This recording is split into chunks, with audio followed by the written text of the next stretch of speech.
Are we not going to show the intro? Oh, do you want to show the intro? Burk, you're killing.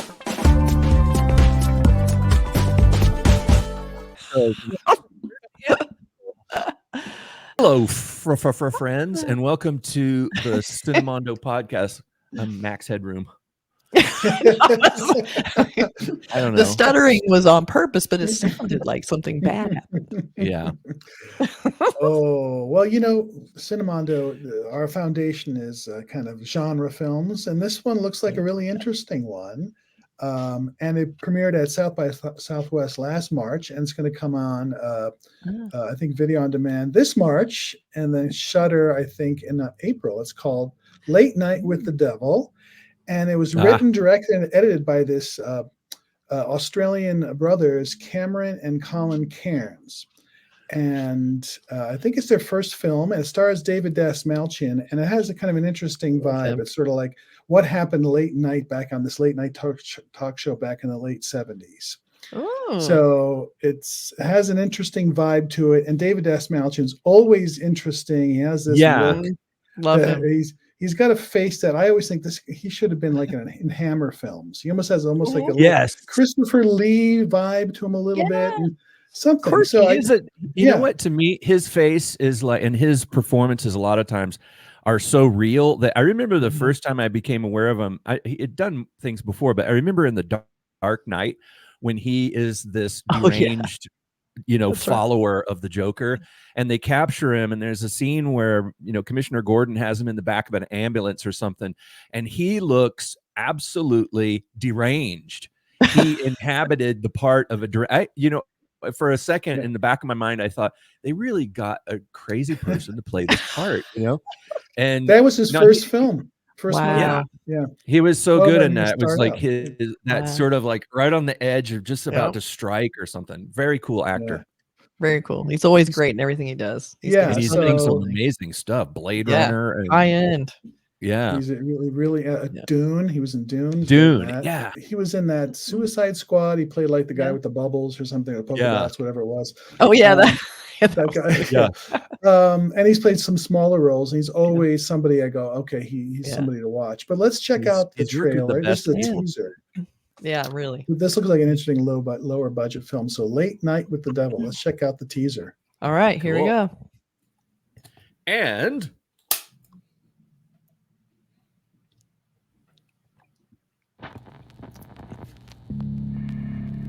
on Halloween night, 1977, America gathered around for a live TV event that shocked a nation. What happened was real. What you are about to see is the recently discovered master tape of what went to air that night.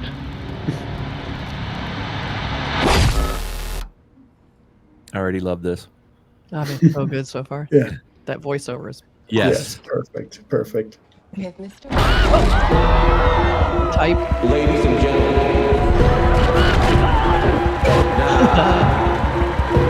here's Mr. Mitch Jack Down.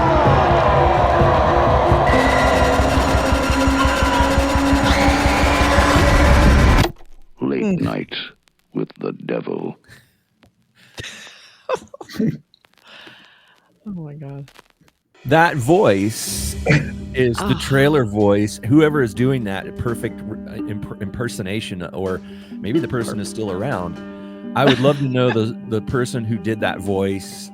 I know. I want to know that because too. that is the voice of like Grindhouse, drive-in theater, Last House. Like maybe even Left, Texas Chainsaw or Last House, and so it just captures that vibe really well. That voice is, like you were saying, the Texas Chainsaw Massacre, maybe The Exorcist, that the little girl lives in this house. Oh, so good. It's those old school trailers where they used to explain them. Like now they don't really do that. We don't really have voiceovers very often in trailers unless it's probably the actor being the voiceover. But that sort of explaining what's going on in the trailer idea was so retro. So they wanted to get that great. The voice itself was great. And the type design was perfect. And the feel of it had that sort of hazy 70s little desat look to it. I mean, they nailed it. I love anything set in the 70s too. It's just so the clothes and the idea of so good. of the found footage thing where they say recently discovered Yes. footage of the I'm live so in feed when of I the hear show. that. It's like, Yeah. that sounds like fun. But I don't know. I see I saw the rest of it and I was like, oh, and it kind of the last half of the trailer kind of was like, okay, is it just going to be that, or is it going to? Because I was expecting something a little bit more haunting. You know what I mean? Right. Instead of like Right. screaming and monsters and rah, it's like Yeah. that kind of stuff doesn't scare me.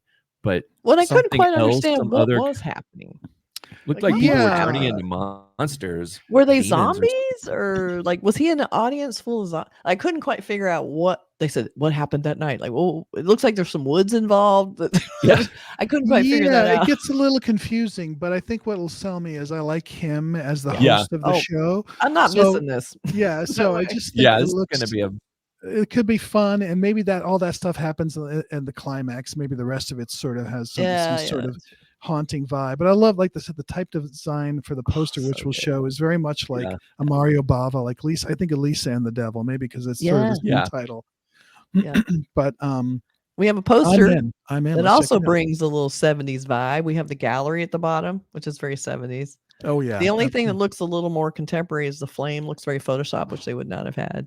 right. And but he's got kind of a sort of modern day illustrated look, but overall the whole poster design itself and the logo, the huge stack type with that cool serif and everything is really perfect. That type, that font is actually very close to or a version like a bold Mhm. version of the font that is used for the Haunted Mansion in Disneyland. It's a live television event that shocked a nation. I love that type is just so Yeah. 70 sounding too, but I love him just kind of standing there looking shell shocked, and then we have this cast down Kind there. of a really fun. Cronenberg vibe to that with the Yeah. flames, like Yep. scanners or something. And I love the row of Yep. heads, like you said. It's Yep. Towering Inferno or something, or Poseidon Adventure. Yeah, you gotta list the cast down there. You can't. It's much easier than trying to fit them into the poster. Yeah, instead of those stacked multiple heads in the Right, cloud. right. No kinda thing. montage. Yeah, Just put them at montage the heads. bottom, and they multiple- can have their names, and it's much easier. Yeah, that looks really fun. I think they're doing Yeah. a really fun job at the marketing. Yeah, and I think horror in the 1970s, there's just that connection, at least maybe because there's been horror from years ago before that, but there's something about the 70s horror that was sort of like modern horror started with Yeah. films like The Yes. Exorcist and The Omen and Halloween and all these kind of films, and Texas Chainsaw, and it feels like you harken back to that. It's like ultimate comfort food for a horror fan. I think it's also why I liked X, that Ty West movie. It was set in the 70s, Yeah. it's just I love there's that something movie. about when they kind of go into that retro, it just feels more analog. I like there's no phones around, no tech, and you just get this sort of, it's all just about the people, and it's got that Right. cool retro vibe, and the clothes are so great. It's just, I don't know, there's something about those set in the 70s things I just love. It's so fun. And Fun. oddly enough, a lot of the people that are making these sort of retro 70s throwback kind of things were not even born at that time. And I know. And they sort of trying to They just sort of look mine cool. something from it because they're fans of movies. They probably binged on these movies because they're Yes. like, wow, I've discovered something. But I Right. Those were remember, great movies. I remember the 70s, and I remember going to see movies in the 70s, and even back then, I know I'm a lot older than you guys, but back then, I remember even back then thinking that these movies were astounding. I remember you can't deny the power of those films in the 70s. And I remember the feeling of when the 80s came along and how things started getting a little softer and a little bit cuter, and things started moving towards ET and things like that. And then the 90s, it's a little bit of a comeback with things like Sixth Sense, but the 70s, there's just, if you sit me down and say name 5 horror films from the 70s, I'll name 35. They were amazing. They hold up. And that's they were also very intimidating to me, like to watch them. And maybe because back then I was like 10, but they were intimidating. I was a little nervous to go in and watch these movies because they also felt sometimes they were directed or written by people that weren't quite right. They were like, You're a little worried about them. something a little bit off about them. How would you like, to a 15-year-old, like, how would you make that kind of movie? It's like something just off about it, but it just made Last it so House much on more the Left or scary. something. But I mean, think Wes about it. Craven Like made that, and it's like, wow. 70s movies, Jaws, Oh yeah, Alien, and then Halloween.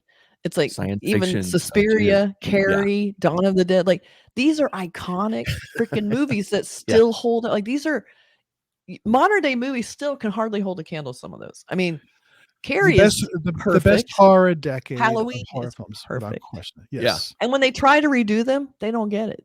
They And The can't. Exorcist, They've never been able to do better sort than of Jaws. sits on the top of Exorcist. the mountain, and when you watch that film now, I've been lucky enough to have seen that movie with cool people who have never seen it before, as opposed to not cool people who haven't seen it before, who just sit there and make derisive comments. This is and laugh. boring. This is so boring. It's too slow. Right. But I've watched it with people who were just, their jaws are hanging open, and they're like, and after it was over, it was like, that's the best movie. That is the best movie I've ever seen. Like to sort of be in the presence of somebody discovering it, and it still happens in the present day. Yep. And I remember the feeling when I was like, however old I was when The Exorcist came out, like -40 or something. I don't know. But I remember it had a huge amount of power. And when people make retro vibe films like this one, where they sort of are tapping in or the feeling, tapping into that feeling of a 70s movie that's sort of unhinged. And like Mark was saying, the people who made this aren't quite right. Yeah. And I remember the feeling of watching Texas Chainsaw Massacre and feeling like, are those real skeletons? Are these real dead bodies on those? Yeah. You wonder, did they really film this in a house that was full of bones like that? And are these Is the people director actually a murderer? Yeah. You can just wonder. You So suspect I it. definitely, this to me, like, yes, it was built, done in modern day, harkening back to the 70s, but there is something about that nostalgia that someone's going back to the 70s for horror, and I love that. And so I'm definitely found footage 70s. A great combination for me because I love found footage. So that's coming Recently out. Like I discovered said. live feed. Yeah, I know. And I Where's love it been all this time? whoever that voiceover, whoever Yeah. did that was We like gotta find spot out. on, perfect. And his voice sends me back to watching that kind of stuff on a drive-in, going, Oh, "Ugh," so good. That sold me on this trailer. I was like, Me okay, I too. heard that Oh. voice. I'm like, I'm watching this movie. They It's got so that good. so right that, And I like they weren't tempted to modernize it. right.